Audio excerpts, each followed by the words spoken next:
You should have got rid of the ball. You can't take it home with you. You can't take it home with you, right? It's a free out. Ref, you done it. Ref, that's a disgrace. He held it too long. Shut your mouth. For God's sake. Ball is there. I want to see more of that. Go ahead. Push in. Push in.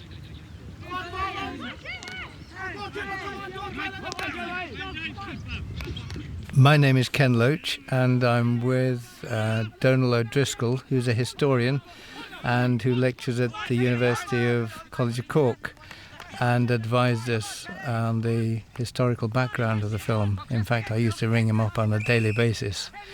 The game here is hurling, which is Gaelic sport, very much associated with the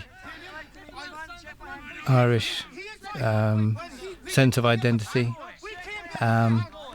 and the playing of it was banned in this period, not banned because of the sport, but banned because people were gathering in groups, and it was the gathering into groups of people that was banned. So playing it was, in a sense, an act of defiance. Yeah, and I mean, the Gaelic Athletic Association, who organised Gaelic games like hurling, were very much a nationalist organisation, very important in terms of the cultural revival in Irish nationalism, and also very important, I think, in terms of who would become the IRA, the guerrillas in the film, and making connections through the clubs and through the games and so on. Are there not enough sick people in Ireland, Damien? They lick the king's ass. With a tongue like yours, Tim, he'll be able to cure his piles and all. Want to start your own out first, bye? I want to go up above, see Peggy and your man. Oh, yeah? She's up at the farm and head up now? Grand. Yeah. Damien is going to further his medical career in a training hospital in London. He's a new doctor, and the medical faculties, particularly in Dublin, were produced several people who were associated with the Republican cause, particularly Ernie O'Malley, who wrote two very fine books for the time, The Singing Flame and On Another Man's Wound. Welcome to visit. Yeah. Your mother and father would have been very proud of you. They would indeed, they would indeed. They'd watch you over the day. Hopefully they will. Always knew you'd make it to the top. Well, I'm only starting, really. Don't be shy now. You're going to one of the very best hospitals in the world. It is, I suppose. It is. It is. Well, Sinead. Damien, when are you off? The weekend. I wish you all the best. Thanks. Thanks very much. Mind yourself now. I will. Right. God will protect you, son. I know he will. Thanks, Peggy.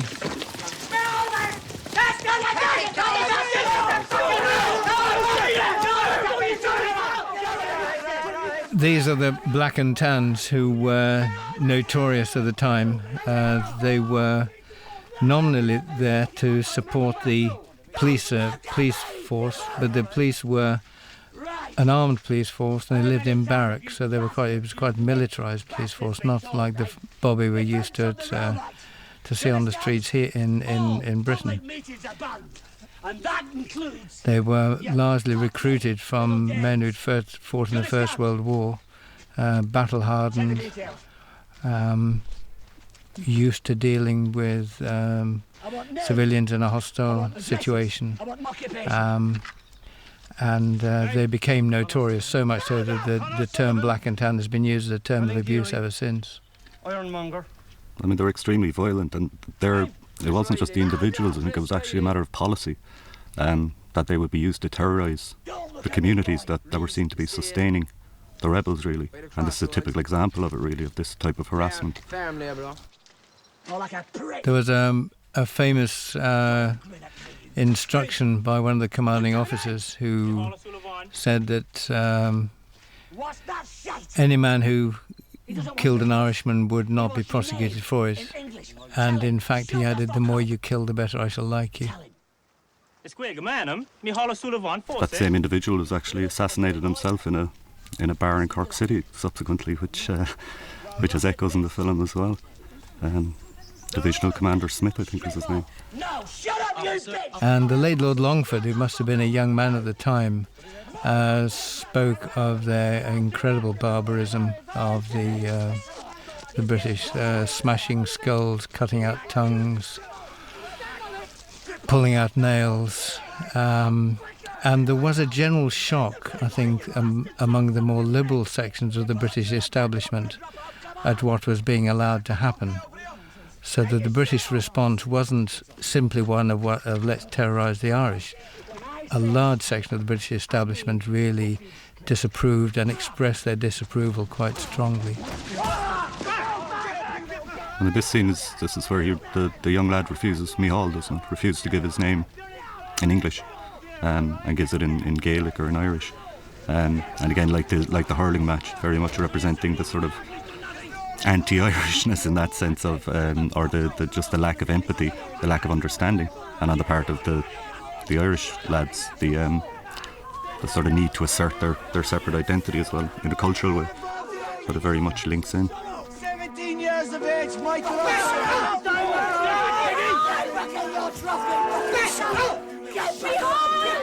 Micheál knew very much in a sense, what he was doing by refusing to speak English. He knew he'd be courting trouble, but it was his refusal to bow the knee, really, which I guess was the spirit that informed a lot of the resistance at the time.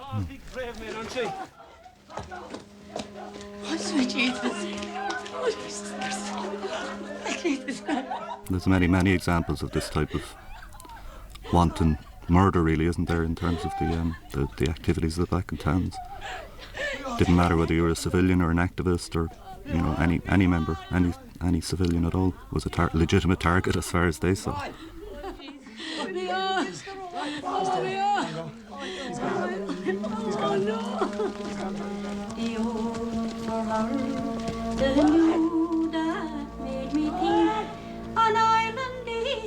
This song, which gives the film its title, The Wind That Shakes the Barley, was a ballad written in the early 19th century after the United Irishmen, who were, again, another point when the Irish tried to assert their independence. The United Irishmen were at the end, right at the end of the 18th century, and were in the wake of the French Revolution, and had anticipated that the French would invade Ireland to join with them in asserting Irish independence. It didn't happen. It was very much the origins of Irish republicanism then in that period. The American Revolution, the French Revolution, Wolfe Tone in the 1798, the United Irishmen, who were, you know, about the unity of Catholic, Protestant and dissenter, and the men of no property and so on. That very much still an inspiration for this generation of Republicans as well. So the song has many echoes. And it's about the continuity of the long struggle for Irish independence that goes back centuries. A rebel leader, Tyrone, for example, in the age of Elizabeth I, who waged war on the English quite successfully for a long time. Some of us had the brawn. And this generation of rebels were very much inspired by the past, weren't they? The spirit of resistance through the ages. And I mean, it was very much sung about and spoken about and talked about, you know, whether it was 1798, 1848, 1867, you know, 1803, the litany of attempts to free Ireland from British domination. Artillery units, machine gun corps, cavalry. And Damien here is talking about the overwhelming odds that the British have. The British were the biggest empire in the world at the time. They were the US of the time. And the odds were stacked so heavily against these men who were by and large farm labourers with very few weapons.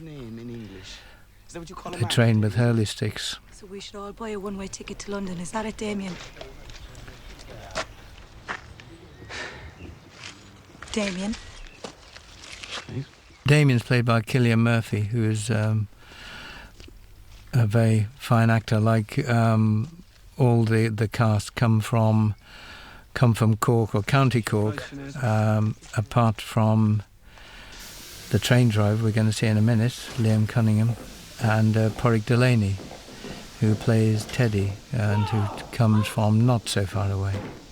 And we felt it's important that everybody comes from the same region so that there is this sense of solidarity in the language. Listen up! For the full year, the front rank will go to the far carriage, the rear rank will go to the nearest carriage. Squad! Charge up! Fall up! Hold it! No soldiers on this train. Get out of the way! I am on the drive. It's a great scene actually, kind of, because it captures the role that organised labour played in the resistance, if you like, doesn't it? This was a train strike, the transport strike, where dockers refused to handle British materials, and train drivers refused to drive with soldiers or ammunitions or arms or otherwise. So it was a very significant part of the Republican struggle actually, and sort of forced the British forces onto the roads as well, which opened the opportunity for ambushes. Tell me, get back on the train and drive. Get back on the train! I'm not moving the car. Get back on the train! Hey! Oh! Cock the man like that! Leave him alone! Drive the train! You drive the train! Stay back! I think something like 2,000 train drivers and rail workers were sacked from their jobs actually in this period, the second half of 1920, for this very type of refusal. I think it's very easy for us to forget now in 2006, after the several decades when trade unionism has been in retreat and laws against trade unionists and forbidding solidarity action between trade unionists and so on, and the weakness of trade union leaders in combating that. It's very easy for us to forget just the power that organised labour has if it chooses to use it. Of course, the mass media won't point this out because they want to have an interest in keeping unions weak. But the trade unions as a force for progress and a force for change, the potential should not be possibly underestimated. I think the Irish workers here were inspired by the example of English dockers, weren't they, in refusing to load ships to fight Soviet Russia.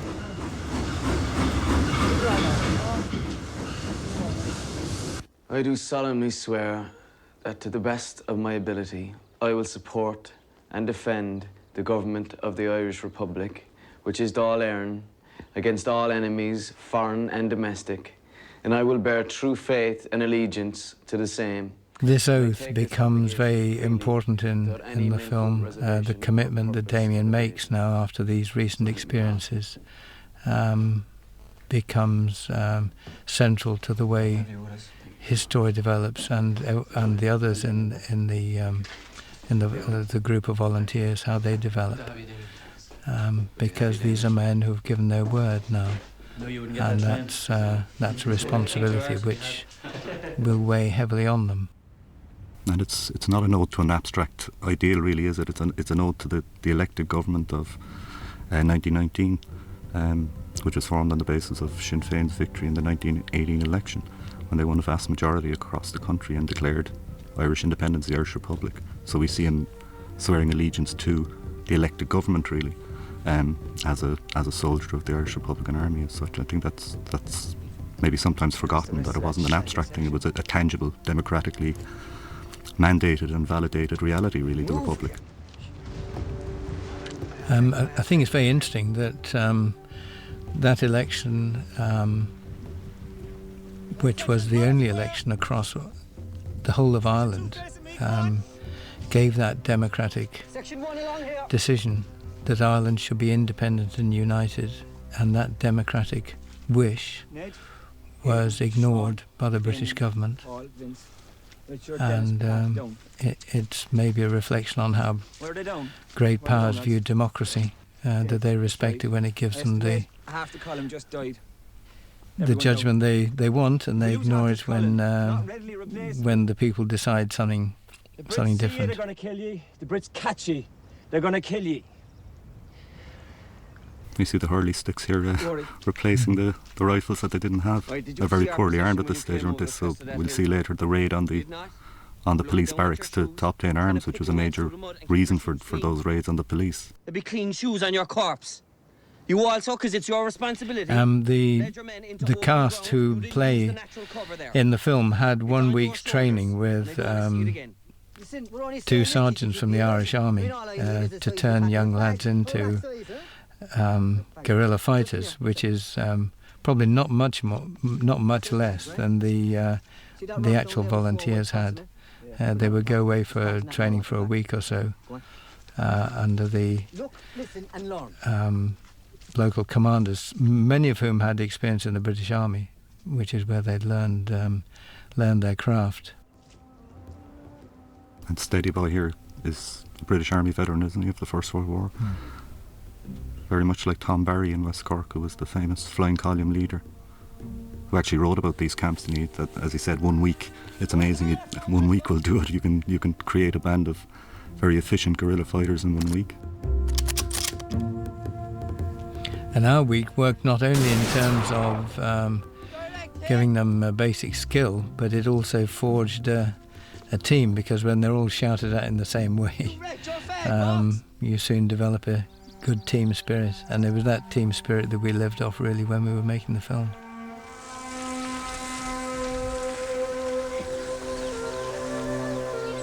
The women played a big part in the resistance, as in this case, carrying messages. And they had their own organisation, the Command the Man, if I pronounce that correctly. Command the Man, yeah, very good. And they were involved in the Republican courts, and they were politicised, and I think often their contribution is underestimated.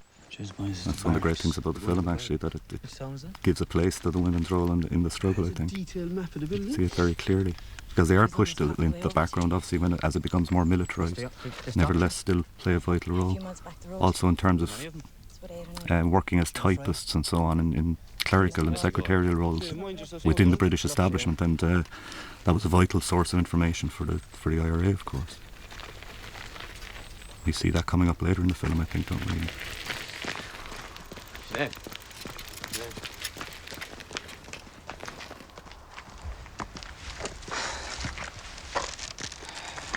How are things at home? They're not the best. It's been tough on us all. I know. How are you yourself? Jesus, Damien. I can still hear his voice. Sinead is played by Orla Fitzgerald, who we were really pleased to find, who's an actress from Cork. I think the medal there, the St. Christopher's medal, it just sort of captures the Catholicism of a lot of the people, you know, the strength of popular Catholicism, popular religion. And we'll see priests blessing them later and going to confession and so on, is very important to many of them. But you know, which isn't to imply that was, you know, that it made it a sectarian war in that sense. But there certainly religion is a very strong factor in Ireland, and it's always there in the background one way or the other.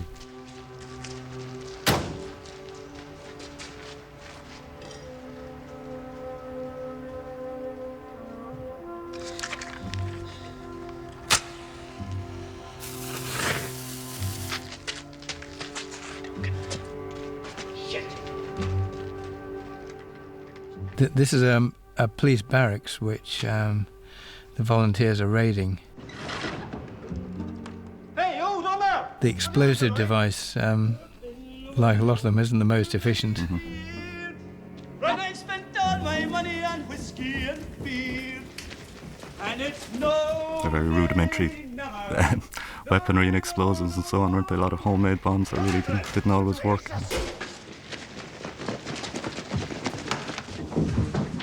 The man who planted at Congo is played by Martin Lucy, who's from Mallow, near Cork, and was a great addition to the gang.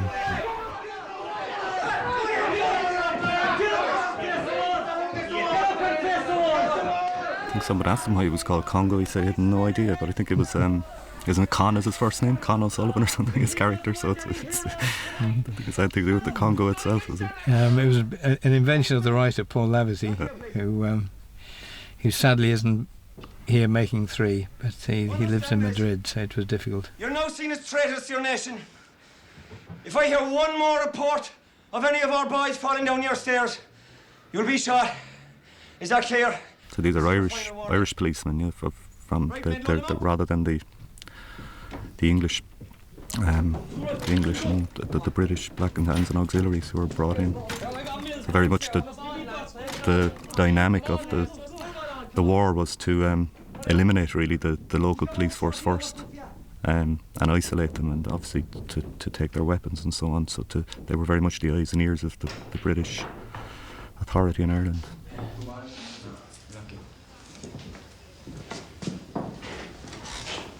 It's not as easy as it looks. It's a billiards game, Ken, yeah. A lot of people have been saying to me, there was no pool tables in Cork in those days. I have to specify that it's billiards. Yeah. Yes, we did some careful research, and while there weren't many, there was 1 or 2 that had been brought over, particularly so that the British could play. 5 minutes, lads, and you're off the table. Right, lads, get on this side of the table now, move! Come on, move your arse! Get in, lads! All the actors playing British soldiers, the principal British soldiers, like here, are all ex-soldiers from the British Army. I felt that was important because you learn ways of behaving when you're in the military that it's very hard for someone who hasn't experienced it to replicate. It's a way of thinking and a way of behaving. And so all the soldiers that you see are ex-soldiers, and they were asked to not to overplay it, not to be more brutal than they would be, just to do the job of dealing with a hostile civilian population, and to the best of their ability and the best of ours to organise it. That's what they did. What about he saying, yeah? Friend of the worker. The women again carrying the weapons in for the ambush.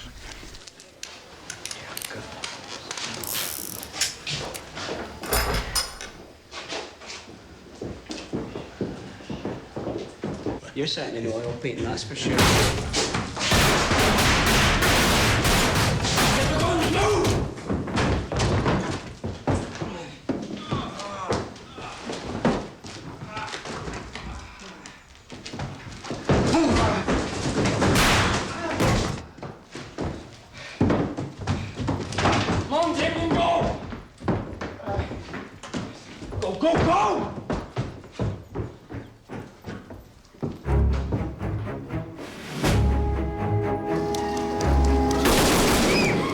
I think it's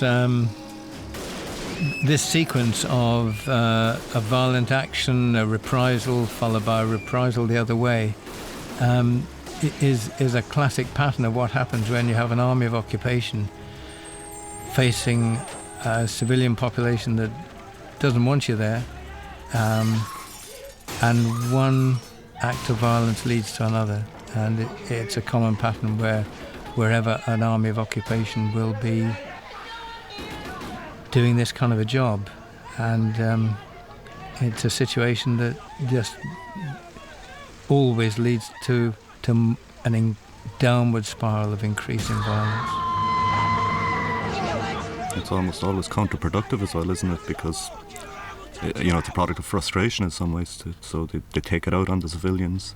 The civilians in turn are increasingly support the rebels and so on. So it really is hopeless. This is a house of a man who's part of the Anglo-Irish ascendancy, and that developed over the centuries,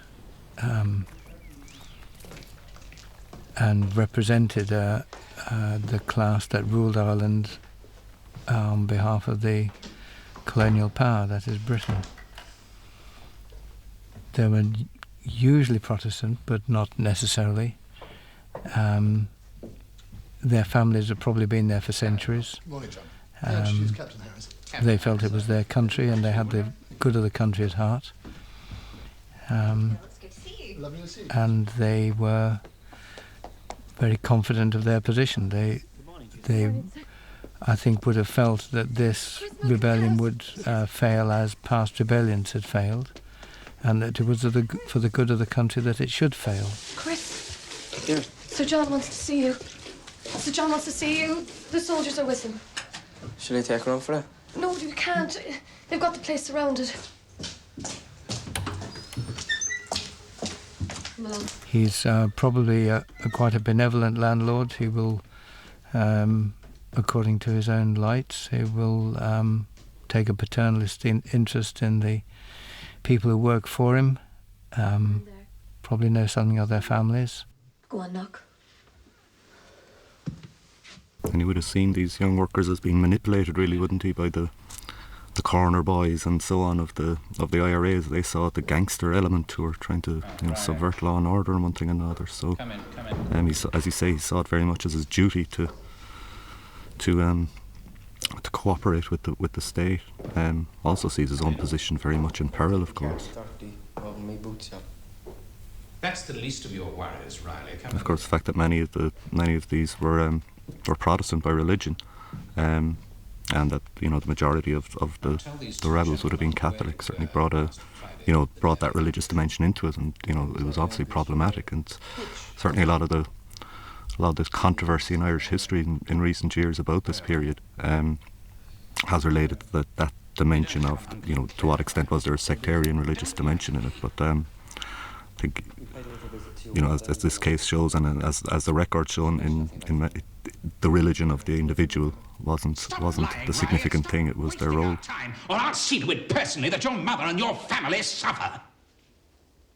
But part of the background to this are the laws that were enacted to suppress the Catholics and to keep them in a subordinate position. Yes, the penal laws of the 17th century. And I mean, the thing that people forget, I suppose, is that the British state was very much it was a Protestant state and a sectarian state, and that's how the context was created. Catholicism became very much a badge of identity for many Irish people. I suppose in some ways you could see parallels with the situation in Muslim countries, where people, when they're unable to organise politically, or when the political space is reduced to such an extent, religion becomes increasingly important, and that becomes politicised itself.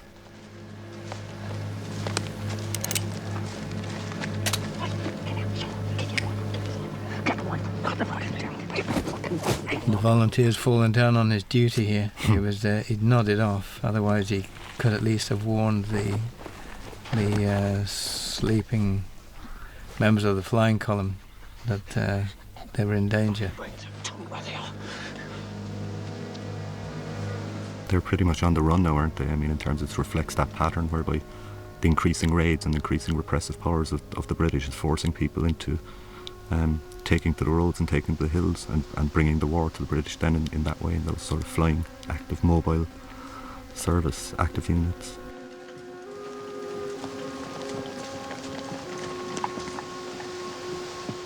The column was in fact a hand-picked group from the volunteers. People could be a volunteer, be in the IRA, but not be active in the flying column. The flying column commander would pick his men from amongst the general group of volunteers, and the flying column would then be trained and would then take on particular assignments, and then in between, say, an ambush or a project, would then go back home and would disperse.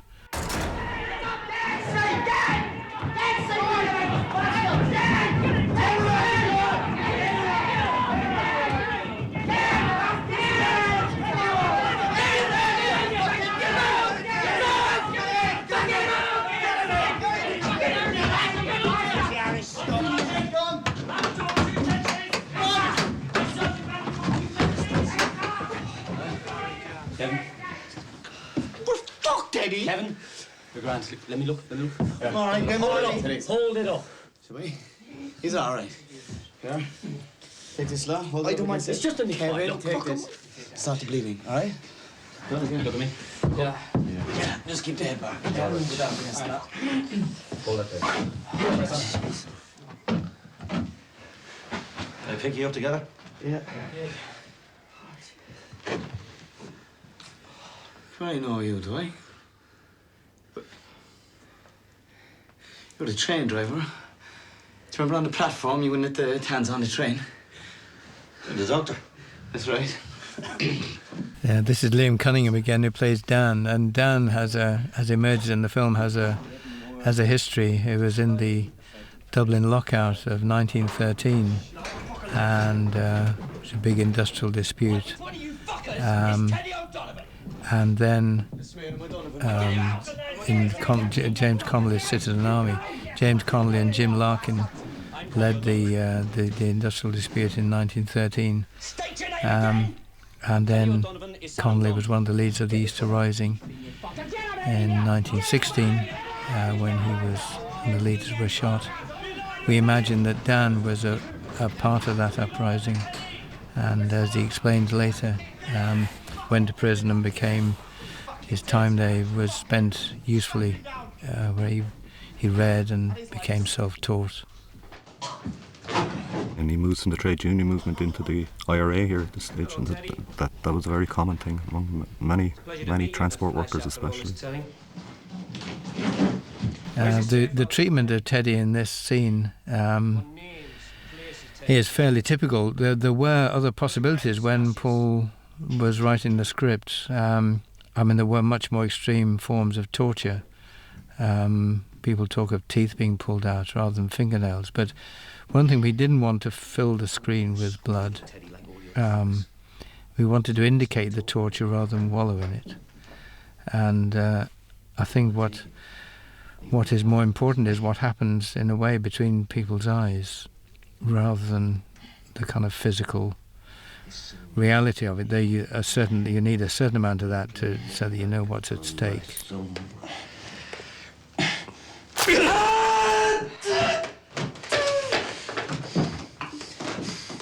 Some people in the British press have not liked to accept that the British Army behaves in this way, and that torture was it was an accepted part of the British technique. But the record, I'm afraid, is all too clear, and the accounts are far too numerous for there to be any doubt that this is what the British did, and in fact they did far worse. Well, famous case was Hales, wasn't it, in Bandon, one of the IRA leaders, and Pat Hart, his comrade, who actually went insane after the torture, and Hales himself had his fingernails pulled out in exactly this manner, and the British later took photographs of them, echoing more contemporary events, and wrapped them in the Union Jack and took the photographs of the tortured men, and we have those photographs, and they're very harrowing.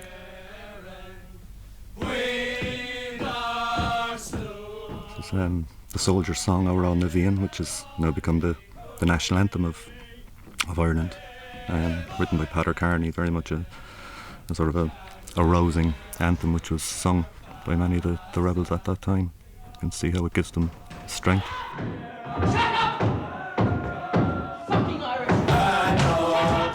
When we were making the film, there were many stories of ill treatment by the Tans and the successors, the auxiliaries. An historian who helped us, Diarmaid Begley, told how his uncle had been tied to a cart by the Tans and driven over a bumpy road until he was dead. Keep his hands up, lads. Put something for his head.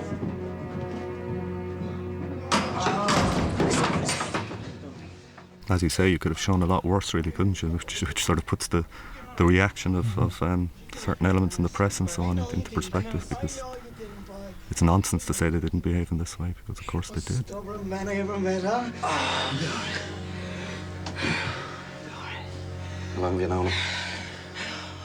all my life. He's my brother. Yes, for those who hadn't caught on, the two men are brothers. Ted is the older. Went to seminary, as Damien will explain, when he was very young, which accounts for the fact his Cork accent is rather muted now, but is a very strong character and very disciplined. This army officer, we imagine, fought in the First World War and traumatised, like many people there in it. And he reaches a stage in this scene where he just can't cope. A democratic decision. Listen, that is not my responsibility. I'm just a soldier sent by my government. Your government, which suppresses our The soldier is Mark Wakeling, who presence here is a crime. has been an army officer. You tell me what I'm supposed to do as a Democrat. Turn the other cheek for another 700 years. That is not my responsibility. Get out of my country. What is your name? Get out of my country. Not a bob cutter. Show me your hands. Show me your fucking hands. What are you gonna do? What are you gonna do? Pull my fingernails off, is that it? You fucking will expect. These men fought to the stone, up to their necks in vomit, in filthy trenches, while their friends got blown apart in front of their eyes. Sort him out! The young Scottish soldier here is William Ruan, who worked with in another film, Sweet 16. Give me your thing!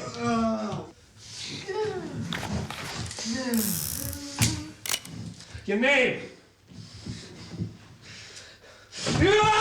Come here! Soldier! Shoot him in the temple. In the temple! Do it! Do it! Do it! It's an order!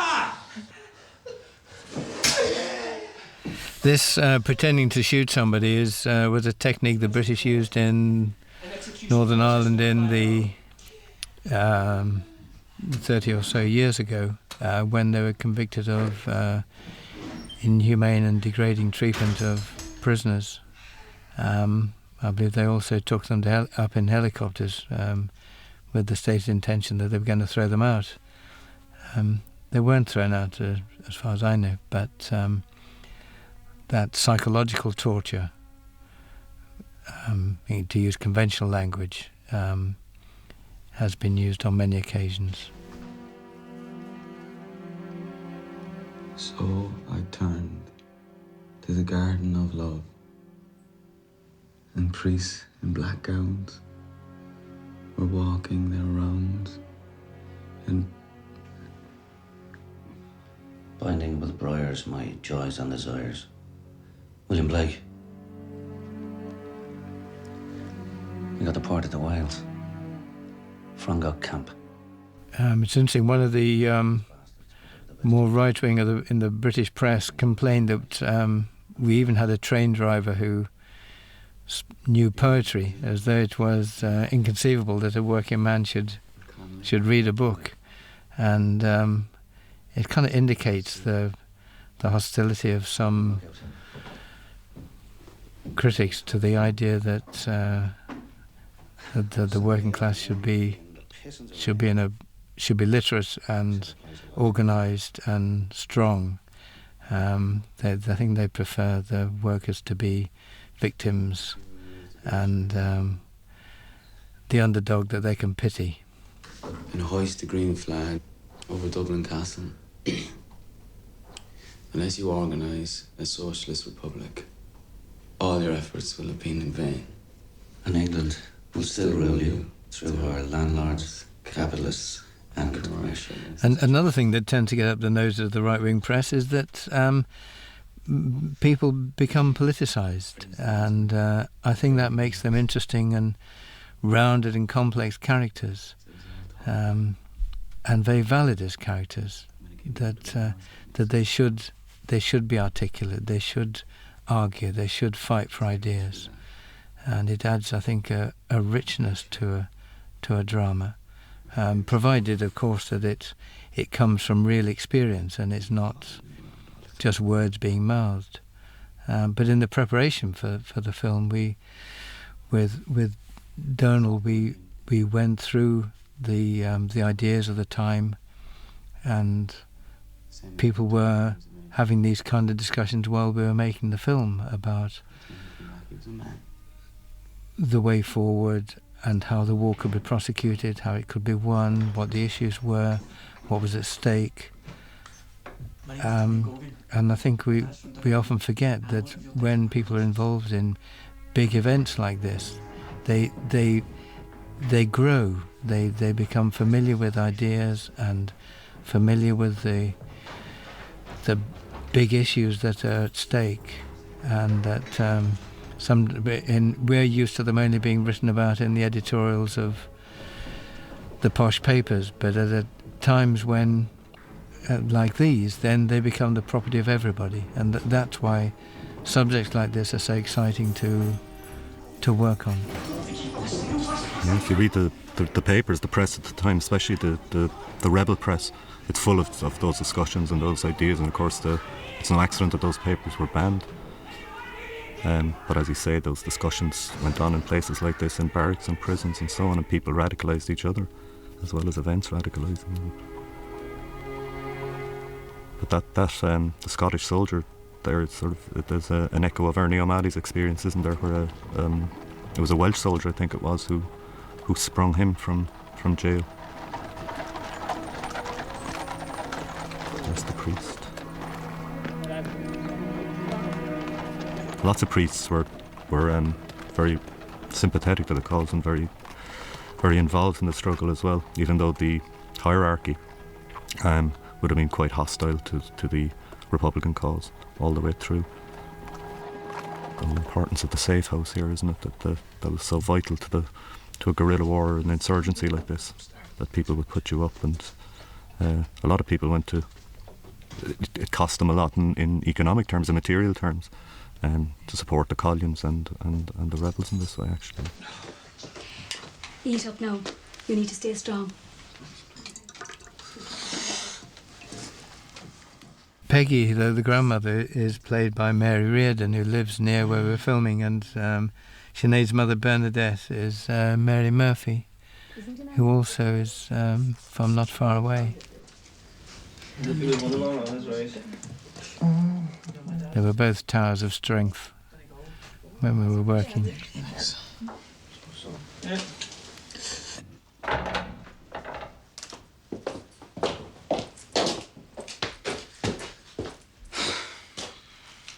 There was that strong sort of matriarchal strain running through as well, wasn't there? There was a lot of absent fathers and a lot of, a lot of widows and so on like that, who, not just the common among women, but in the background, as I say, the safe houses and providing the strength and the links and the continuity.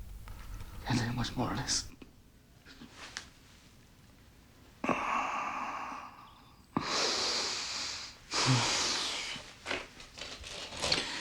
We know who turned you in. Mary's a typist at the barracks, and she found a letter and made a copy of it.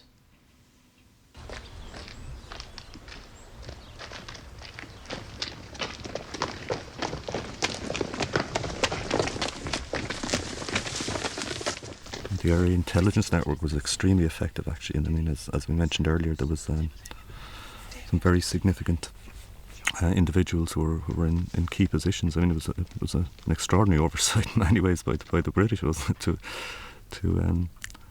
They took a lot of chances.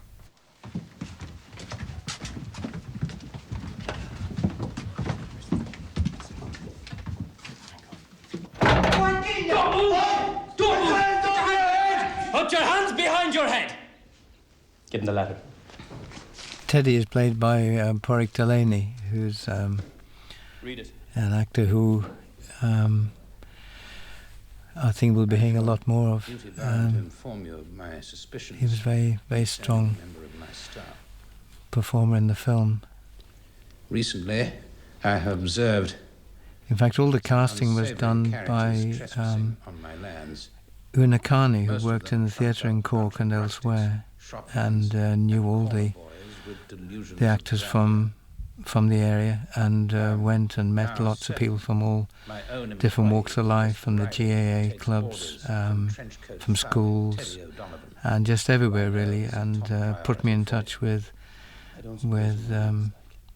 some really interesting, committed, talented people. Write this down in your own words. Roger Allam plays Sir John Hamilton, and Roger's a very experienced actor from who's worked at the National Theatre a lot and in the West End. But for this, he spent some time with families who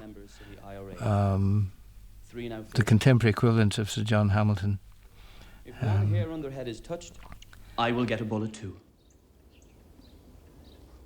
Sir John Hamilton is played by Roger Allam, who's a very experienced and well-regarded actor who's worked a lot at the National Theatre and in many important pieces. Roger spent some time with families who I guess will be the contemporary equivalent socially of this man, but without the prejudice of his time that Sir John Hamilton had. God preserve Ireland if ever your kind take control. Well, you better start getting used to the idea. A priest-infested backwater. Finish the letter. Make sure he signs it. The house we were in is a beautiful 18th century house near Buttevant, and it really captures that sort of faded grandeur, really, doesn't it? Of well, the ascendancy becoming the descendancy, as Hubert Butler put it. But he as well, I think, captures that sort of defiance and arrogance of that class very well. Yes, you could.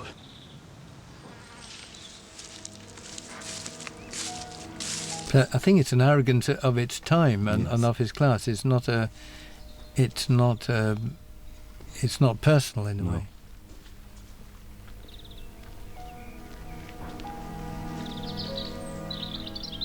The plight of Chris, the young boy who gave the information, illustrates the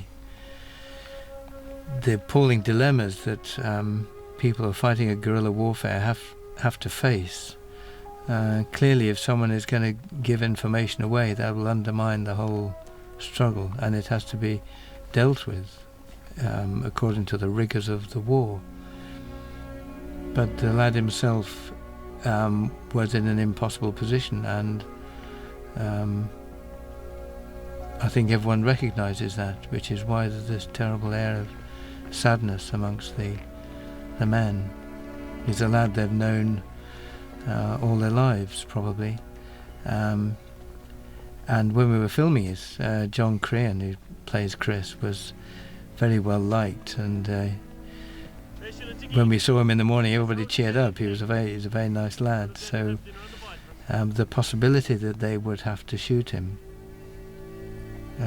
was there's the three-legged dog, by the way. The possibility they would have to shoot him was weighing very heavily on them.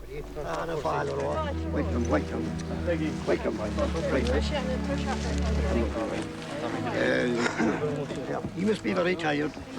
Take up some dinner prepared for you in there, please. So, take it. 5 o'clock in the sun.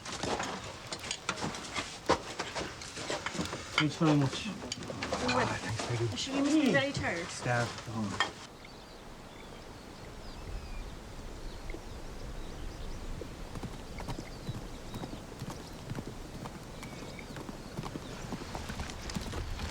Brad?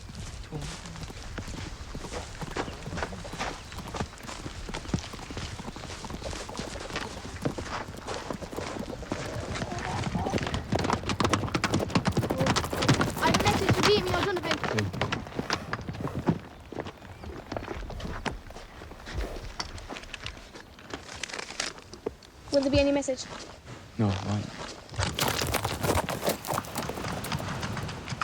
Until we came to do the scene, really the lads didn't know quite what was the result of the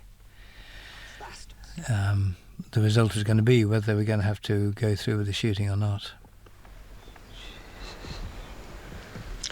I've received orders to execute the spies. Not Chris as well. Ah, Jesus Christ, lads. He's only a young fella, like. Hamilton's a civilian. You could order him to leave the country. He cost us 3 lives already. Could have been more. It was his own choice. Ah, but Chris, we can't do that. He's one of our own. Can go. He's a traitor. I'm sorry, lads, but this is war. What are we doing here, like? It's a war. On the day we did this, it had started quite bright and quite sunny, and then the clouds came in, and the mood of the weather rather matched the mood of everyone when we had to do the scene. Got very grey and dark and chilly.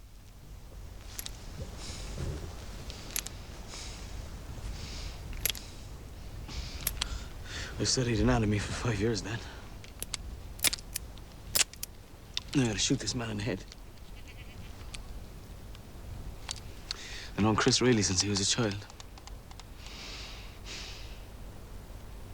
I hope this Ireland we're fighting for is worth it. I think that this is one of the big issues of moments like this, is that when people are fighting to establish their independence or control over their own country or their own society, the question is what kind of society can they build? What will they create? Will they simply repeat old patterns with the old injustices, or will they build a new world? Because the sacrifices are huge that they're making. And that's the issue that Damien just put his finger on. He says, I hope this island we're fighting for is worth it. And I think it's a question many people have asked since and reflected upon. It was something people like Dan really and Damien tried to get a handle on, wasn't it? Because it was there was a failure really to define the republic that they were fighting for as time went on, and simply the achievement of some level of independence alone was seen as sufficient, and the argument of socialists and so on was very much sidelined. I think we'll see that later on as well, but it is very important. Want me to do it? No. You sure? Promise me, Damien. Promise me you won't bury me next to him. The chapel, do you remember on the way up? Do you remember? Yeah. In there. Tell Teddy I'm sorry. I'm scared, Damien. Have you said your prayers? Yeah. I'll protect you.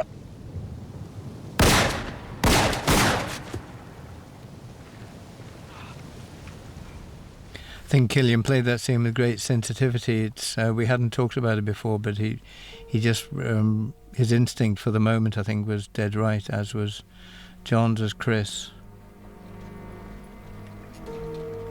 This is in Bandon, a town near Cork. The town Tom Barry was from, in fact, the leader of the local flying column, the West Cork flying column.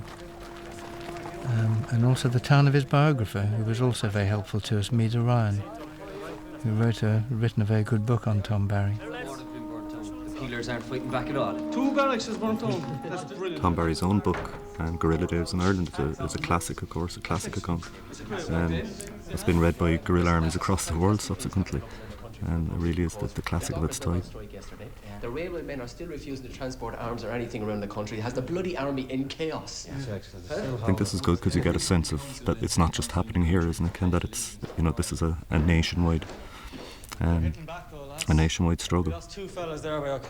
Yes, I mean, this is in a way, one of the disciplines of doing a film on a large subject, but focusing on one group of people, is that you can forget that this was going on around the country. But in fact,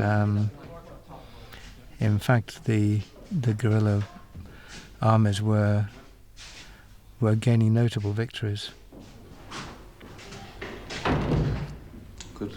Mainly by making the country very difficult to govern by the colonial power.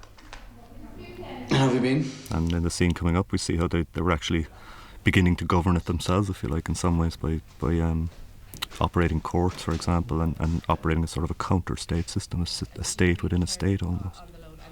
Yeah, I mean, it was an example, or an attempted example of dual power. Mm. She knows exactly what she's talking about. She agreed to Because in order to really win a people to have confidence in their own independence, then the structures need to be put in place, and this is an attempt to put the legal structure in place. Be able to repay immediately. What's she saying, Lisa Gum for? You do know exactly what it was. She said she'd be able to start paying straight away. It's being questioned at the rate agreed. You will be given time to give your... They're the coming among women again, aren't they, playing a crucial role in terms in the courts. I think this was actually based on a real incident as well, wasn't it? Yes, it was. The actual rate of interest was 800%, but Paul Laverty, I think, thought rightly that people would think we were exaggerating. The court found in favour of the woman who was being charged over the exorbitant rate, found in her favour, and the court was overruled by a senior figure in the Republican movement who said that they had to keep businessmen like this on their side. It was Austin Stack, wasn't it, the Minister for Home Affairs in the Sinn Féin government. And it's abuse of your position in the community to be charging that. This is a Republican court, not an English court. I hereby order you to repay Mrs. Rafferty 10 shillings and sixpence. You have And 7 Padder days... O'Donnell, the Socialist Republican, actually spoke about this period as the Free State in embryo, you know, what we'll see later after the treaty, where people like Sweeney here have far more say in matters than our woman here, our poor woman who's being exploited. And I think we get a sense of that as this scene develops. We really have the sort of forces beginning to pan out. What do you think you're doing? Get your hands off me! Get your hands off me! Let go of me!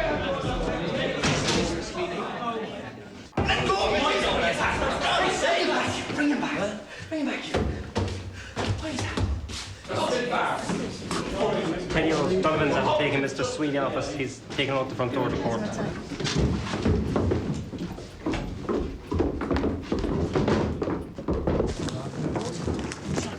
Teddy O'Donovan! Teddy O'Donovan, come back into this courthouse immediately. Teddy O'Donovan, I'm not standing here all day for you. Teddy O'Donovan, come back here, please.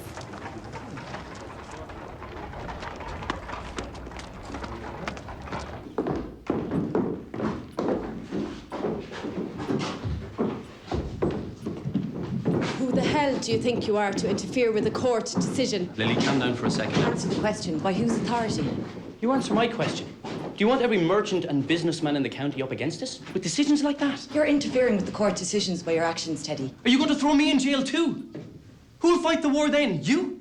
What Mr. Sweeney did to Mrs. Rafferty was wrong, Teddy, and you can't call It was wrong, but I need the man's money to buy weapons. What am I going to do without weapons? We can't fight a war like that. Are you going to... I think this is a real genuine dilemma, and I don't think it's up to us to give a glib answer on which side is right. Both have a logic. Both are defensible. It's one of the dilemmas that people in this situation have to deal with.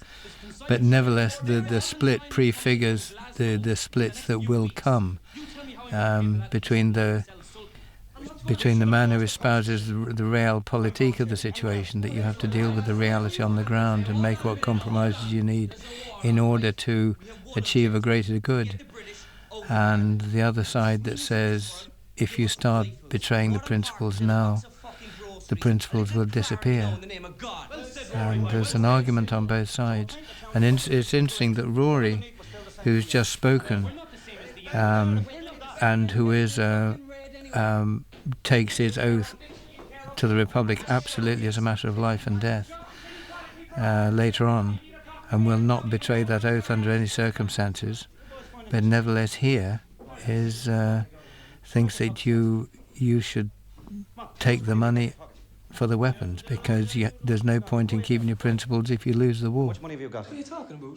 He very much represents that militarist strain, isn't it? Sort of almost apolitical, as in all that matters is get the Brits out, and that's it. And we see him later, of course, taking a similar position. How much land do you own?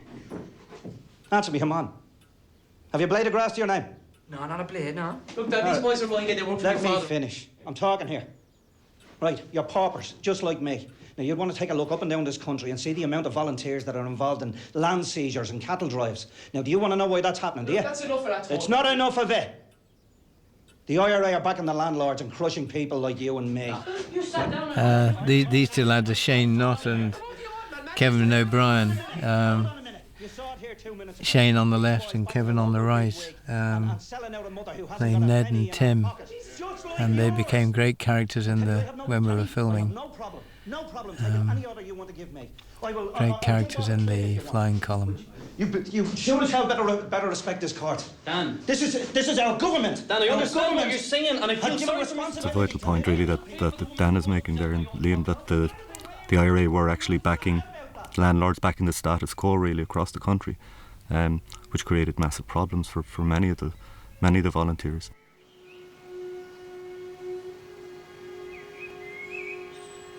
I'm Dan. Jesus, dude.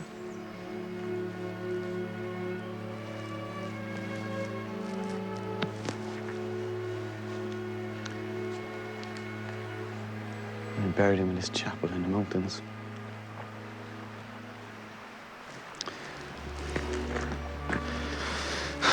And I went down in it.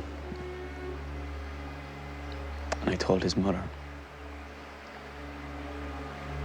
His mother was cooking meals for me and her son.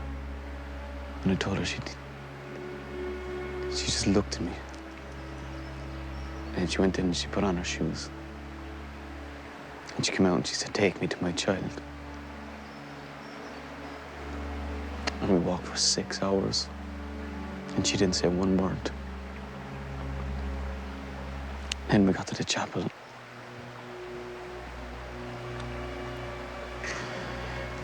And I showed her the grave. And I put a cross and some flowers on it. And she turned to me and she said, "I never want to see your face again."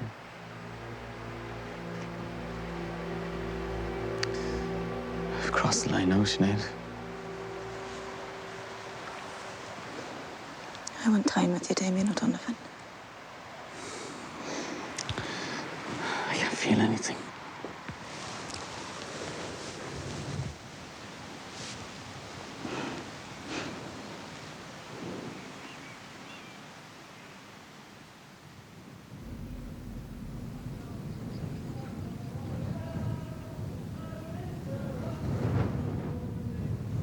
This, the last scene I think is very self-evident. The relationship between Sinead and Damien just evolves very, very naturally. He has to speak to someone, and she has the sensitivity to hear what he's saying. This scene was happened by chance. So we were filming a scene that's going to come up a bit later, an ambush, and the mist descended and we couldn't see a thing. So Barry Ackroyd, the cameraman, and I thought we'd just do something in the mist, and they did a bit of route marching along the road and gradually emerged through this dense mist, which came and settled down and stayed there all afternoon. And we did one where they didn't sing, and then I asked Martin de Cogain, who's one of the volunteers, if he knew a song, and this was the song they sang. The words were written, I believe, by Patrick Pearse, who was one of the leaders of the 1916 uprising poet, writer, nationalist. That's all, Father, thanks. And here's another priest who is again helping the volunteers. Getting absolution before they go off on an action, which was very common, very Our Lord important to a lot Jesus of them. Christ, who sacrificed himself on the cross for each and every one of ye. May he grant you the strength and courage to deal with the trials and tribulations that lie before you. Nomine Patris, et Filii, et Spiritus Sancti. Congo. In there. Ned. Just on Damien's right. Finbar on the far side. Just by there. Yeah, on Ned's right. By that big toe.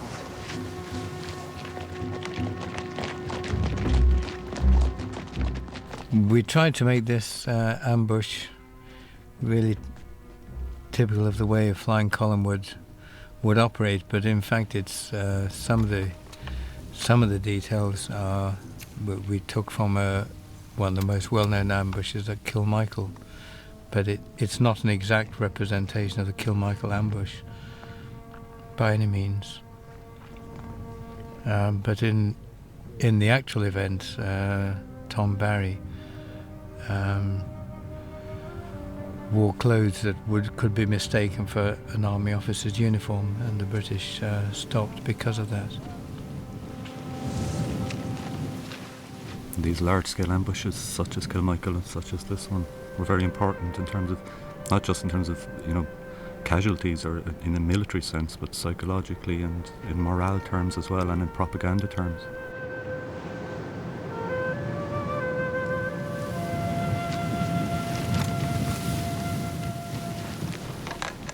Also, the landscape, which is majestic, but also very suitable for guerrilla warfare. Hogsies, lads! Hogsies! Hogsies!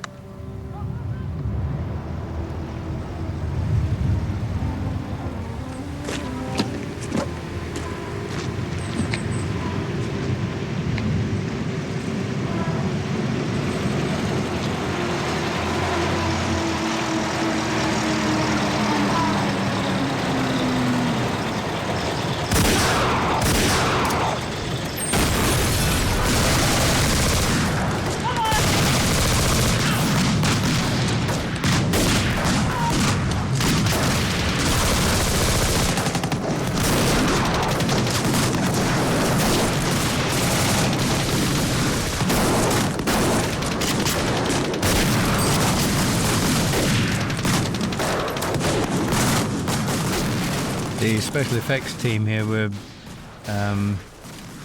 team effects with Pat and Michael and their crew, and they were very efficient at getting the bangs. But we were at pains not to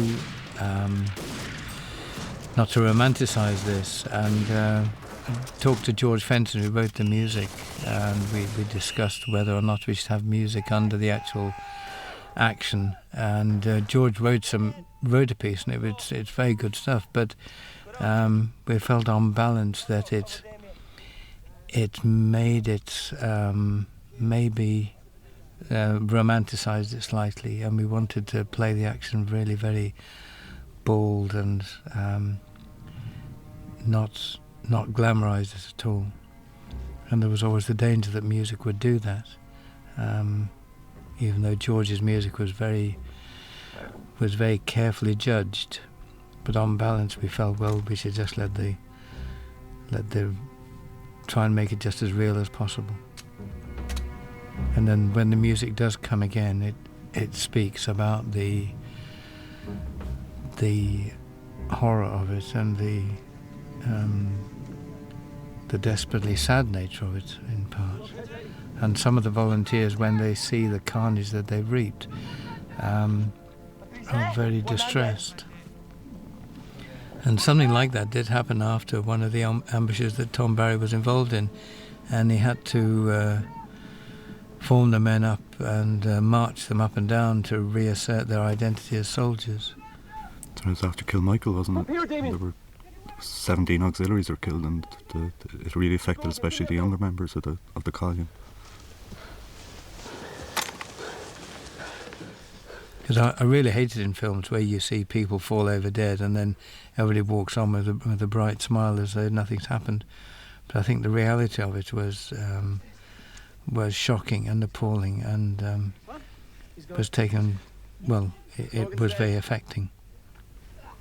Come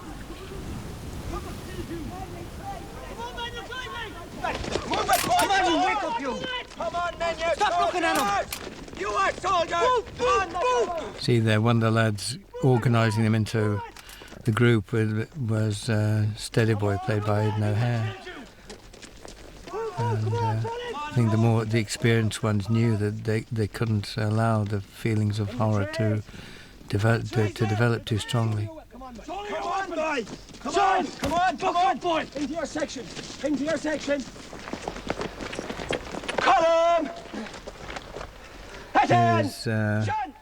Is played by Damon Carney, Finbar, and it's. Look again. I'm going to show you. He was very good. It took a lot of strength to do all this. Look to your right. Mercenaries who were paid to come over to make us crawl and to wipe us out. Here's what we've done. We've sent a message to the British cabinet that will echo and reverberate around the world. If they bring their savagery over here, we will meet it with a savagery of our own. It sounds a bit grandiose, but I mean that is it did reverberate around the world. Those big set piece ambushes across Barry, Kilmichael, and so on, and it had a very important effect on public opinion abroad and on government opinion in Britain.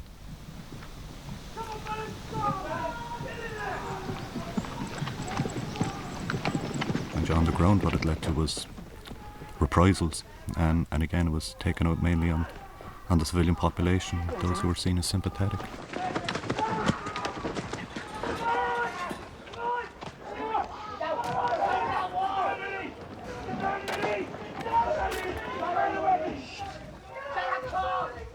Be around, one round. There's one bullet between us, stay with you.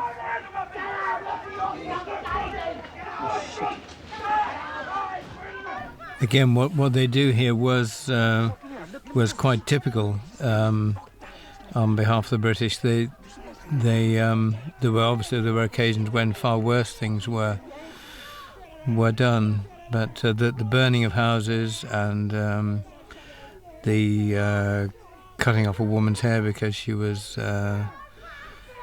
helping the volunteers was. There are many cases of this documented.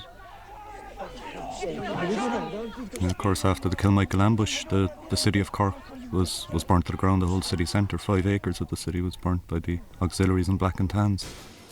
And I believe they wore bits of burnt cork in their caps as a kind of triumphalist show. Yes. Talking about towns, villages, creameries, trade union halls, and then individual houses then as well. So it was quite indiscriminate. It was quite a difficult scene to shoot this because obviously we would only get one go at it. So we filmed the lads' reactions at the same time as as the soldiers were burning the house and doing the rest.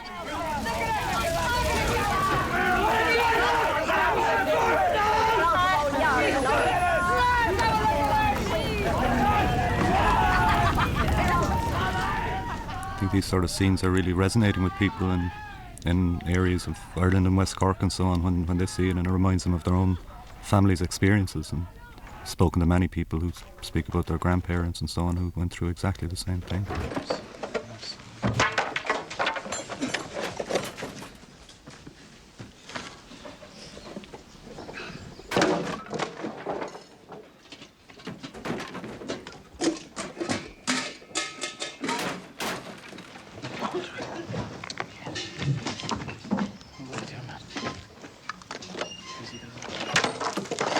She's very weak still.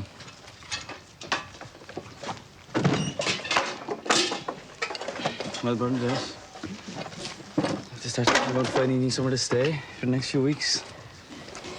I'm sure McCarthy's will keep us for a while, Damien. I'll go over there later on. Well, of course. Ma'am, we'll go over to McCarthy's later on. They'll keep us for a while. I'm not moving out of this place. What? I'm not moving out of this place. I was 4 years old. My father died with famine, fever, and in Lincoln. I had 5 children. So the importance of Peggy as a character is that she carries the folk memory of evictions and of having to move from the time of the famine onwards, because this is taking place in 1920. Well, imagining that Peggy is, say, possibly over 70, then she would have been a child at the time of the famine and its aftermath. Especially the land war of the late 1870s, early 1880s, when there was many evictions. In fact, Peggy was the first character that Paul Laverty wrote, and everything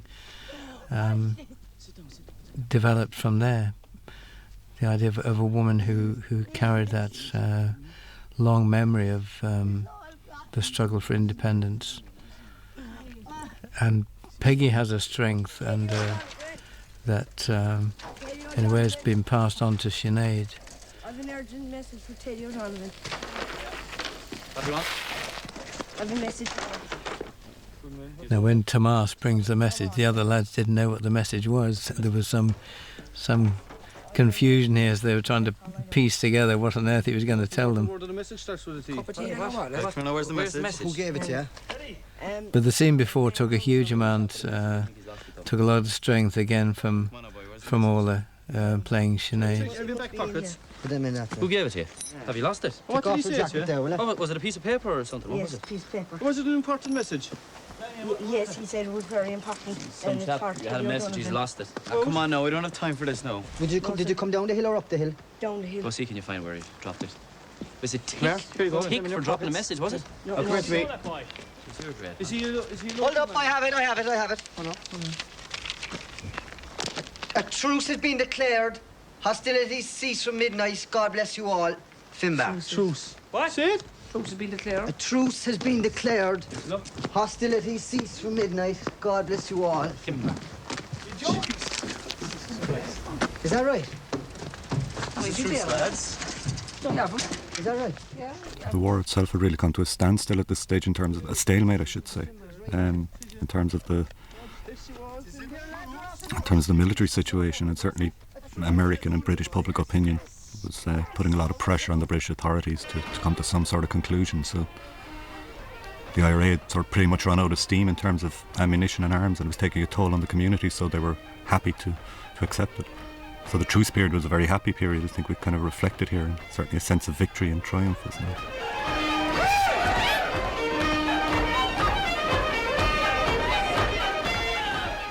The band was put together by Connie O'Connell, and Barry Loon is the man with the beard who sang when we filmed it. Unfortunately, there wasn't space to keep the songs in, but he sang well. In fact, when we were preparing the film, Barry worked with the cast and taught them all the songs that appeared.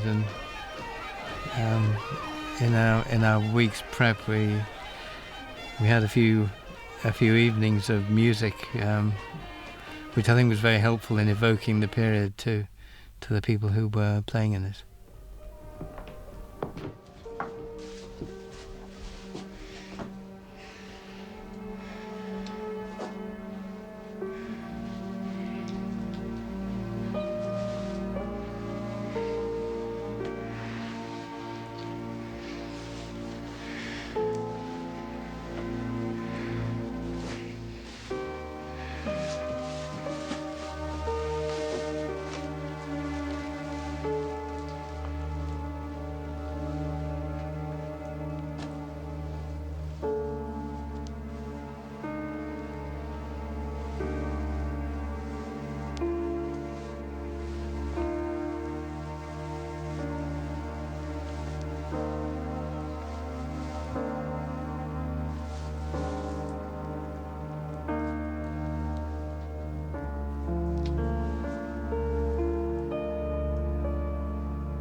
truce period was a lot longer in reality. Obviously, it was over a number of months, 5 to 6 months before this scene. But obviously, it had to be compressed. But I think it captured that sense of hope, I suppose, didn't it? It was very much there, and it's about to be dashed.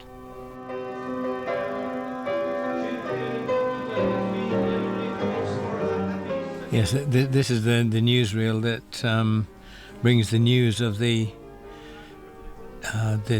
negotiations and the treaty that was signed. That's Michael Collins, which they all point out.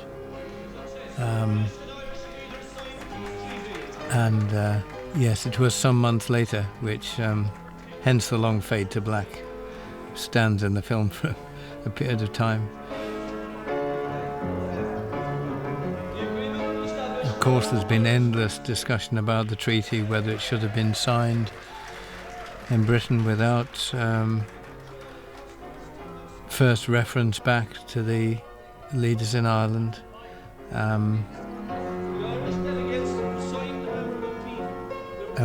What's clear is that the terms were very precisely judged by the British in order for them to sustain their long-term objectives as they saw them. And it was presented as an ultimatum also to those people who did sign the treaty, Michael Collins, Arthur Griffith and the others. And basically it was a stark choice that was presented to them. Either accept this treaty now or the option is immediate and terrible war. So it was very much signed under a threat. Is this what we fought for, is it? Is this what we fought for, is it? I think we really see the anger and the confusion that it sowed in the population and among the activists. Immediate and terrible war. Those were the exact words. The threat promised by the British cabinet if we didn't ratify this treaty. Lloyd George, Churchill, Chamberlain, Birkenhead, Hammer Greenwood. A bunch of more vicious bastards in the one room you can't imagine. They had just watched 17 million men, women and children die in the Great War. So what makes any of you think they're going to give a damn about a few thousand? I think Teddy probably has the sharpest appreciation of the realities of the situation of anyone there. I mean, you could argue that, and that he's a very clear assessment of the different forces at play here. And I think it's probably also quite difficult for British people now to imagine that Churchill, the war hero, would be spoken of in these terms. But there's no doubt he was one of the hardliners from the British negotiators, and one of the most ruthless in enforcing what he and the British saw as their greater interests. In this room today. And if we stop short now, never in our lifetime. I think this was also a key point, was that there was a great feeling, if we don't do it now, when will we ever? If we don't achieve full independence now, when we shall ever do it? Bearing in mind that this struggle had gone on for centuries, and they'd reached the point for the first time ever, they brought the British to the negotiating table. And if they didn't pursue it now, then people could see that they would never get full independence. Hence their determination to keep going to the end. Like yourselves? I mean, yeah, I could say whatever I want, but I'm not. I'm a Republican. And the only question I want you to answer today is, are ye men of your word? What do you say? Do you expect me to answer that? Are you a Republican? Of course I'm a Republican. I need to say something in answer to that. Bloody love. Absent faces. So Rory is very much a purist in the Republican sense, and as he said earlier, the idea of fidelity to the oath, and now being asked to swear an oath to the British King, which was absolutely turned the stomach of many of the people, So for a lot of people, there was a gut reaction against this treaty, because of the symbolism involved in that, as well as the practical politics. And I think another key element, which continues on in many struggles like this, is that the sense of those who have given their lives in the struggle, it places a responsibility of those currently engaged not to accept less than the than the full demand, because otherwise the sacrifice of people has been in vain. Would they need to have given their lives if the present people involved accept second best? And I think that the loyalty to the people who have made the ultimate sacrifice is very strong. And I think that's run through the whole struggle for Irish independence probably to the present day. And the local bonds and the friendships as well that were forged. But the women here, it's important that, you know, all the women who speak out against the treaty, and that very much reflected the position of Cumann na mBan, who were the first Republican organisation to come out against the treaty when it was announced. In a much bigger picture. Do you seriously think they'd let him give the green light to nationalists in India and in Africa and the whole fucking empire by giving us complete independence? Again, this is a very important point, because Britain had this huge empire, and what was done for one colony would be recognised by those fighting for independence in other colonies, and one could see, from the British point of view, they could see the whole thing unravelling. In which is enshrined the priority to public welfare over private welfare. They were right in many ways, weren't they? I mean, the fact that the Irish example was an inspiration to many of the national liberation movements subsequently. And the same point was made by the Americans when they sent in terrorists to destabilise the Sandinista government in Nicaragua. There was the talk of the threat of the example. The top of this country. Yes. You say the Brits are leaving here. They're going 300 miles up the road, Leo. That's where they're going to. But men, women and children being burnt out of their homes, Teddy. It's true, we were here. It's true, boy. It's true. These are the pogroms that are happening in Belfast at this time, where hundreds and hundreds of families being driven out by mobs. You know what this treaty means for them? Instead of sectarian... But one point that there wasn't space to get in the film was the fact that the formation by Edward Carson of the UVF, the Ulster Volunteer Force, was a significant step up in the militarisation of Irish politics, and the UVF were formed by the Loyalists under Carson, and it was a private army, what I guess people would call terrorists, supported financially by Tories from Britain, so that there was already money pouring into a private army in Ireland, and as a response to that, the Irish Volunteers were formed. So that it's a fact which is, you know, perhaps overlooked sometimes by people in this country, where the only violence is seen to come from the Republicans. Not so. The UVF formed in 1913, as I say, with money from leading Tories and industrialists in Britain. And that's what we all signed up to when we voted for the Dáil. Right? If we pursue this, every child... What Dan's talking about here, the social programme, was one of the founding documents of the Republic, and it owed a lot to the strand of republicanism represented by James Connolly, which saw a whole new society based on fairer relations between the rich and the poor, and that the land belonged to everyone, and that gradually slipped away until it became no more than a kind of just a show, really. Yeah, I mean, the words used was labour must wait.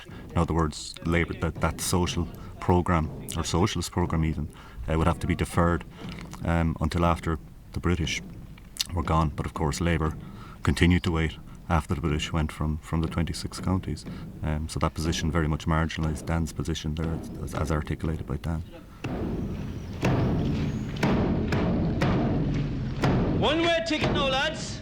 Have a safe journey. We had disaster here. When we were going to do it first thing in the morning, the drum broke, and there was a big delay while the second drum had to be found. And by that time, we'd had to give up the road to normal traffic. And then when we came to do it we had another 2 hours in the evening, so we had to shoot very fast, which is why everything is in this evening light. I guess in reality they would have marched out in the morning, but our drum broke, so we had to do it in the evening.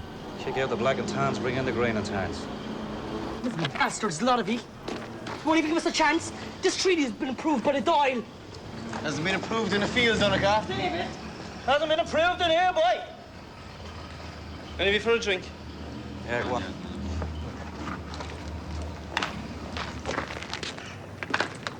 How are you, boy? Lads. We're back at work again. I have to go to Dublin. The Republican Army leaders have summoned an emergency meeting. 7 out of 10 volunteers out against the treaty. These Free State laddies up here, recruiting left, right and centre, ex-British Army, all sorts. Is it true they're bringing in weapons from England? There's all sorts of rumours flying all over the place. We're setting up a new HQ in Dublin. I need a pair of ye, and I need Rory to keep the training going. I'll be in touch when I can. All right. They try and take the guns off us? Over my dead body will we give up a single bullet. Keep your backsides down. Hook it into your elbows. Keep your ass down.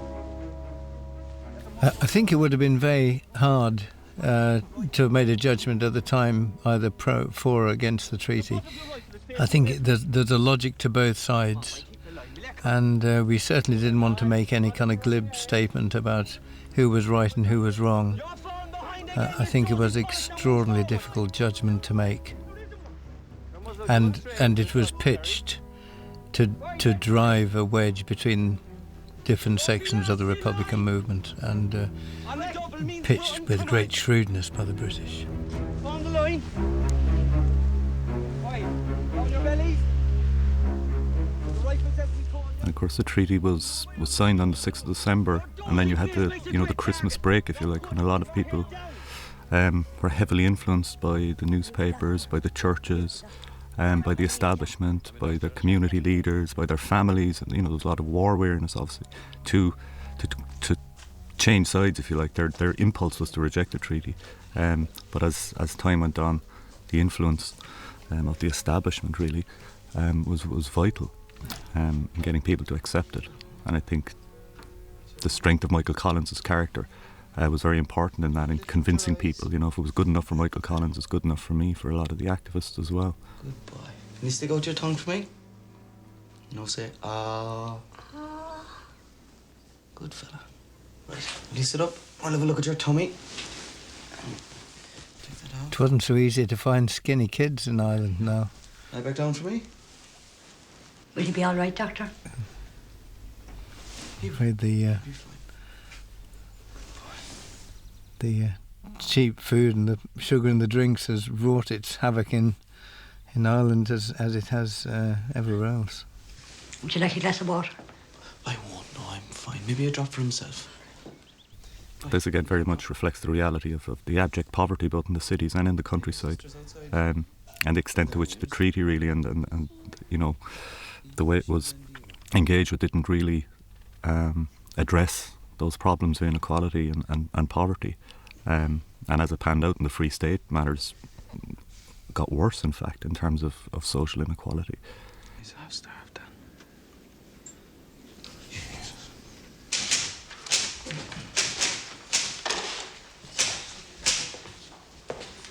Two piles of 30 there, all right? One from the table. Just double check them. All right.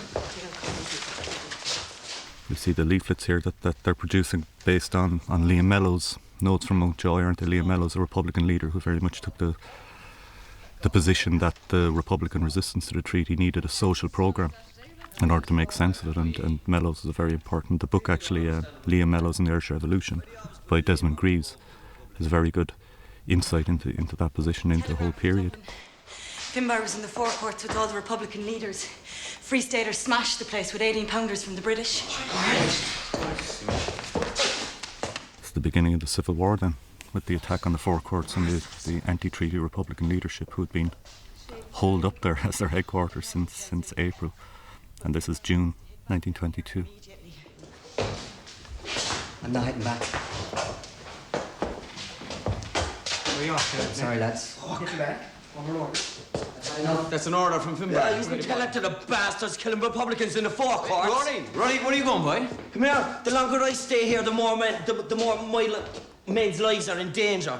Come on. Ronnie, what's this going to achieve, Ned? You received your orders, all right? Jesus Christ.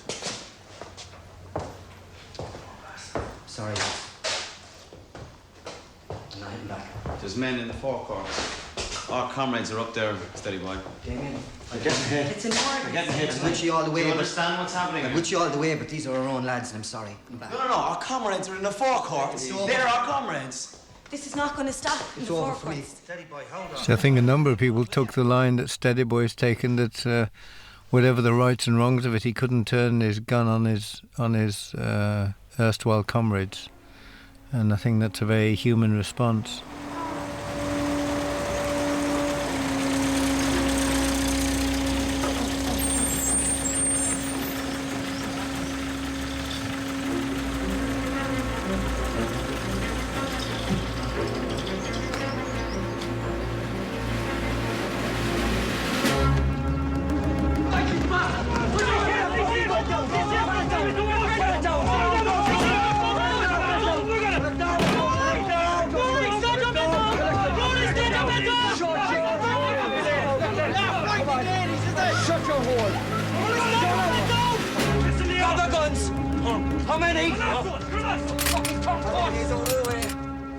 We have the earlier situation replicated again, really, don't we? Where the attempt to secure arms and so on and so forth.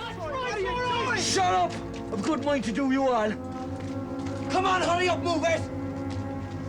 You've just killed two fellow Irishmen! Tell that to the boys in the forecourts. Come on, move it! What's it like to kill an Irishman? Go, shut your hole! Come on, move it, come on. In the churchyard we did this. Of course, there were memorials to the volunteers who both fell in the war against the British and also fell in the Civil War, right where we were doing the scene. You do know that? I do indeed. And now, of course, the responsibility for upholding the treaty falls on the likes of Teddy. They take one out. We take one back. To hell with the courts. That reflects the situation as well, where the Free State becomes, in the face of Republican resistance, increasingly ruthless, and undertakes this sort of almost this assassination policy. Really, they stop using the courts, even the military courts, and they kill Liam Mellows, who I mentioned already, Rory O'Connor, who was the best man at the wedding of one of the Free State ministers who ordered his execution. So really that intimacy, that brother against brother feeling, was very real. For those caught with arms, in the name of God, what is going on? I found this on the street during the week. Under the Republic, the lands of the aristocracy who live in luxury in London will be seized and divided up against landless workers and small farmers. All industry and agriculture will be controlled by the state for the workers' and farmers' benefit. Not content with stealing your savings, they'll be nationalising the 12 apostles next. My dear brethren, we have an opportunity for the first time in generations in this country for peace and prosperity. We have that opportunity without English soldiers marching up and down our streets and outside our churches on a Sunday morning.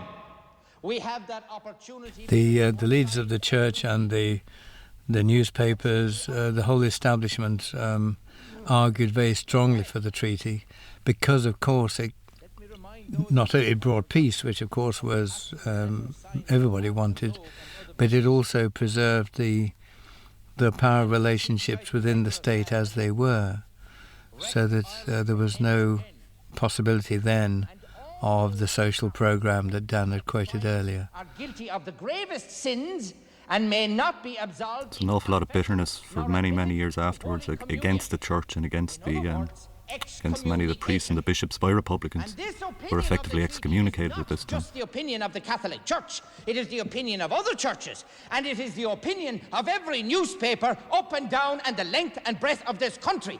But most importantly, This treaty. Of course, the Catholic Church had a massively important role in the Free State, and the fact of partition, which automatically made the state 90+% Catholic, really strengthened their position. So it made sense to them as well in that way to support the treaty. It is the fear of the people. How dare you talk to me in the house of God? Silence!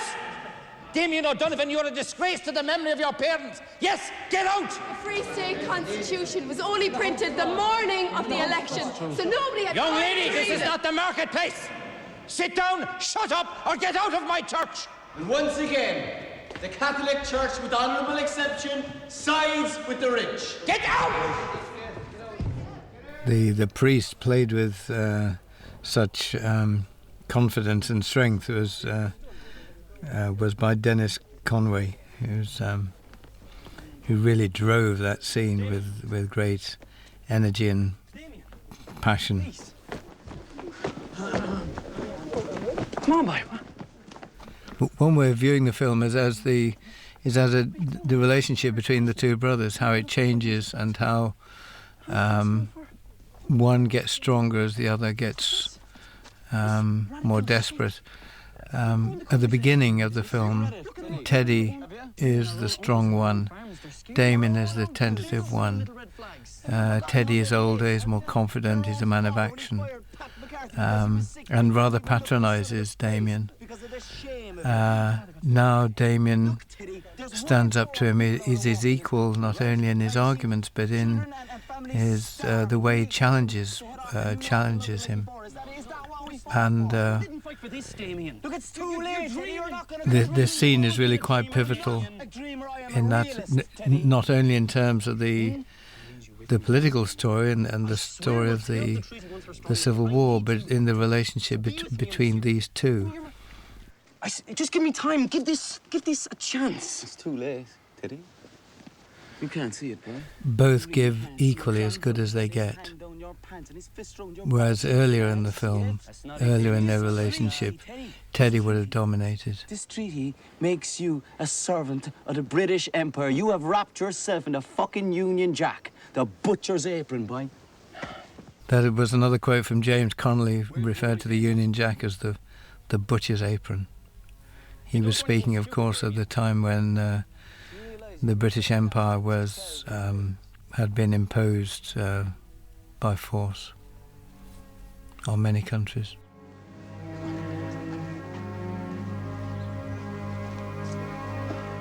Teddy is very much articulating that position, though, that sort of Michael Collins position again, in that, you know, we'll throw away the treaty once we've established ourselves. And I think there's probably he believes that, as you said earlier, and he really can see it. And it's Damien has the clarity of vision, I think, to point it out to him, but he genuinely can see it. But I think it's important to say that we felt that both were men of integrity. Yeah. Teddy is desperate to see the killing stop. He thinks, many would argue to this day that a position was reached where they could go on to establish the country they wanted to establish, and that was the realistic choice. And I think there was certainly a logic to that position, and we didn't want to underplay that. Give you shelter. Orders from headquarters. To turn on your own people.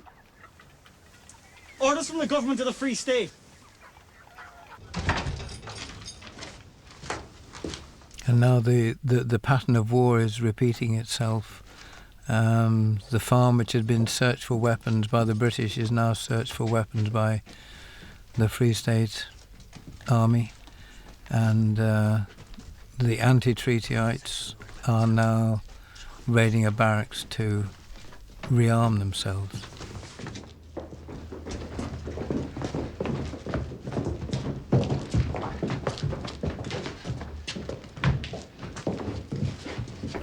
A key point which there wasn't time in the film to stress was that the British sent weapons to the Free State to win the war against the anti-treatyites.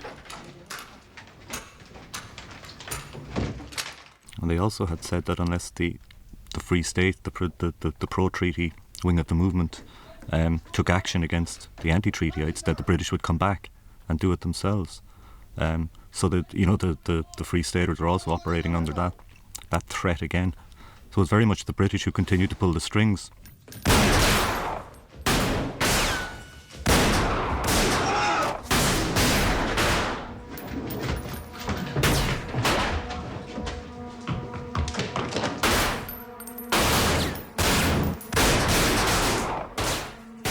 We said very little about the camera work here. I think this is one scene among many that shows Barry Ackroyd's camera work off to good effect. Again, I mean, the scene isn't planned to marks and things, so Barry, who both lit it and operated, found the frames as the scene developed. We had one or two basic positions which we shot the scene from, but his framing of it is, I think, is very well done. The whole scene was shot in a day, with the gunfire and special effects and everything, and so we had to work pretty fast. The lighting is very simple, but Barry is very good at finding the reality of the situation in very simple but strong camera work and camera movement. I think it really evokes the intimacy of Civil War, though, the closeness of it. Has he? No, he's been fairly quiet.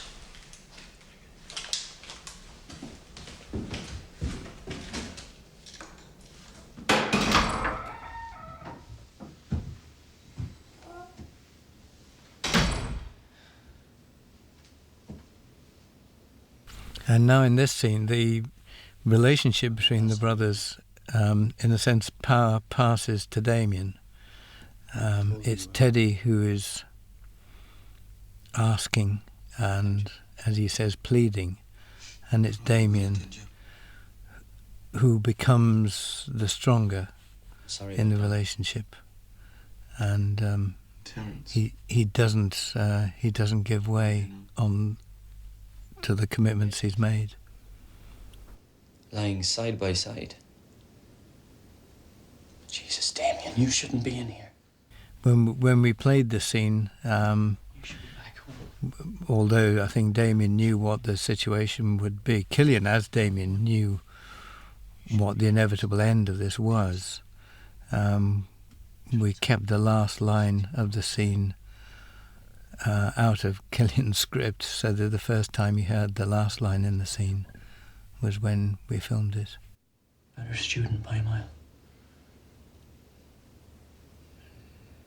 You're Sinead there. She loves you. And you're meant for each other. You should have sons and daughters and teach them to be gentle and happy.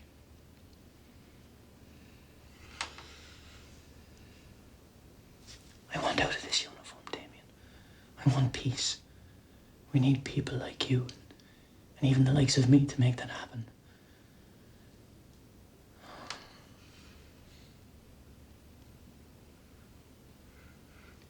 Damien, I've never begged another human being in my life. But I'm going to beg you now. Heart and soul. Just brother to brother. What do you want, Teddy? Tell us where the arms are, Damien. Take amnesty. Go home and live the life you should be living. And we want Rory. But you talk to his boys, they'll listen to you.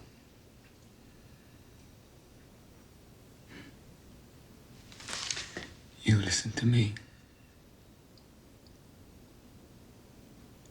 I shot Chris Riley in the heart. I did that. You know why?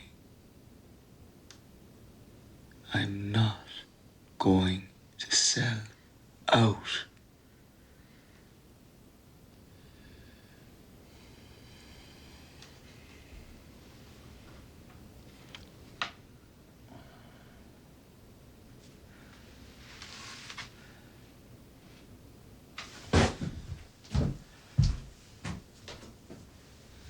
better write your letters, Damien. You tell us where the arms are, or you will be shot at dawn.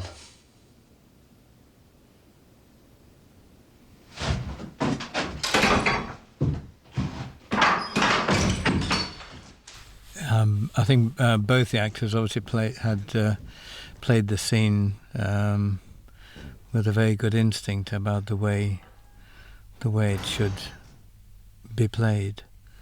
Dear Sinead, I tried not to get into this war, and did. And almost the most important moment dramatically in the film is when Damien raises his eyes to Teddy and tells him he won't change his mind. And it's a gaze Teddy cannot hold, really. You once said you wanted your children to taste freedom. I pray for that day too, Sinead. And oddly enough, the escape, Damien's escape from his brother's shadow, has finally happened there. Said it's easy to know what you are against, quite another to know what you are for. I think now I know, and it gives me strength. Again, that isn't something we talked about when we were filming, but it happened because their instincts were so true in the playing. Another point that I think Paul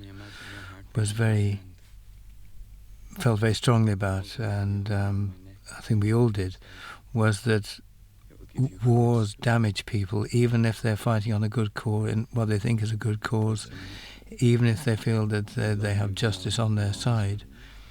Things happen to them, they do things that leave them damaged and broken. And as Damien says of Teddy, he may not be physically dead, but he's spiritually dead.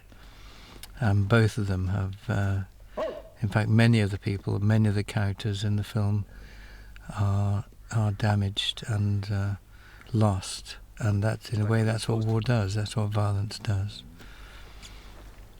Even fighting for a good cause, or what these people felt was a right cause, they were destroyed in the struggle.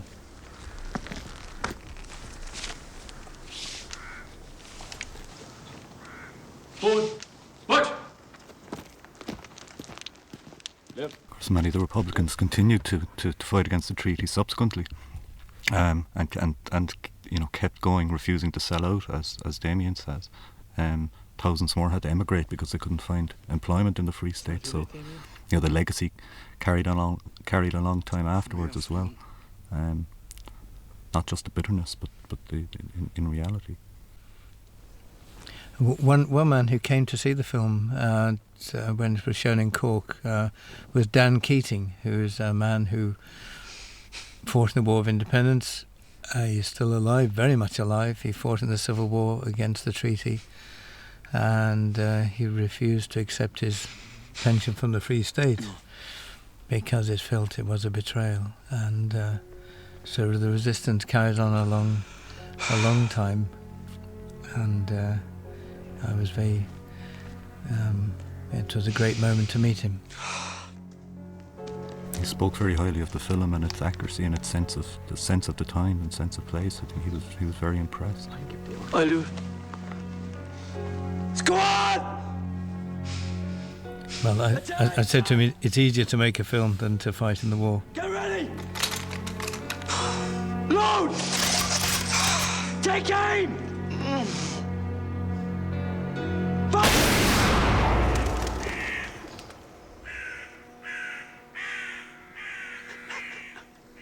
Order arms!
George Fenton used principally just lower, deeper string sections in the music to reflect what was a tragedy by any measurement, and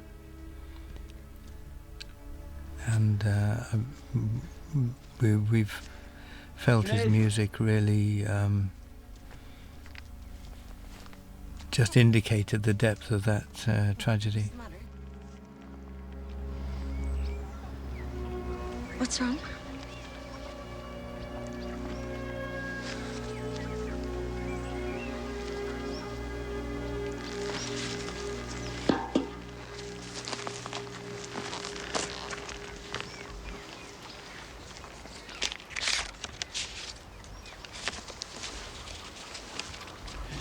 This also.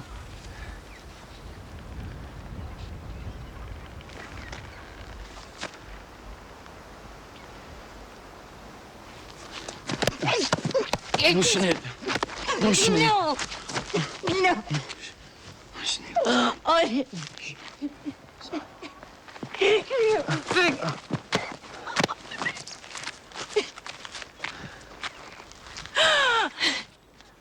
Get out! Leave me!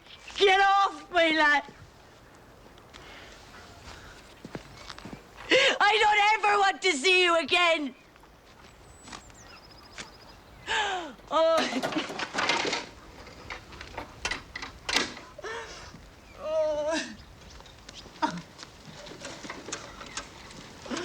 Oh, Davy, no!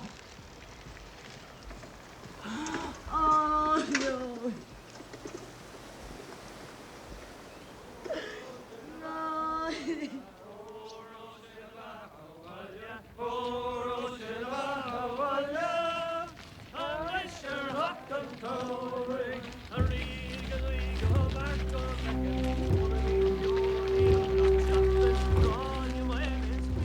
The reception by the British, some of the far right of the British press, was extraordinary, unlike any response we've had from the press in any other country or any other critics.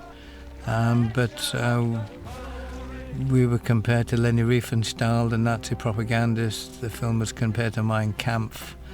It was grotesque and out of all proportion. They didn't engage with the arguments, with the ideas, with the substance of the film. It was just abuse.